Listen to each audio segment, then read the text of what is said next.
C'est l'heure du journal de l'Afrique, soyez les bienvenus sur France 24. À la une ce soir, la publication des résultats provisoires des législatives au Bénin par la commission électorale. La Sénat, la commission électorale nationale autonome, a publié les résultats provisoires des législatives au Bénin. Il faut en retenir deux choses. D'abord, le retour de l'opposition dans l'hémicycle après 4 années d'absence. Elle obtient un peu plus de 25% des sièges. Fin officielle de l'épidémie d'Ebola en Ouganda. Elle s'était déclarée en septembre et a causé la mort de 55 personnes.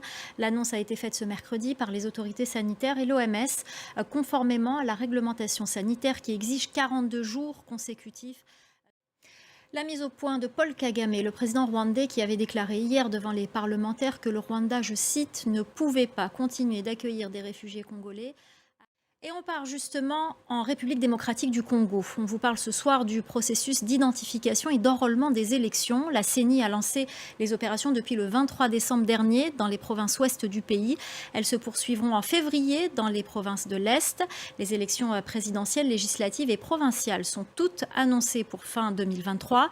Mais la société civile a relevé plusieurs couacs depuis le début des opérations. Reportage à Kinshasa d'Aurélie Bazara-Kibangula. En Éthiopie, c'est le début d'une étape cruciale pour l'instauration de la paix. Les rebelles tigréens ont commencé à rendre leurs armes lourdes, point clé de l'accord signé il y a plus de 2 mois pour mettre fin au conflit dans le nord du pays. Laurent Berstécher. Le verdict en Guinée dans l'affaire de l'ancien coordinateur du Front national pour la défense de la Constitution. Et avant de se quitter, cette success story au Sénégal. Hakim, un jeune coiffeur d'origine guinéenne, est devenu en l'espace de quelques mois l'un des TikTokers les plus suivis et les plus regardés en Afrique de l'Ouest. Vous le connaissez peut-être déjà. Si c'est le cas, vous savez qu'il est drôle et qu'il court vite, mais pas aussi vite que nos correspondants Sarah Sako et Limandaou.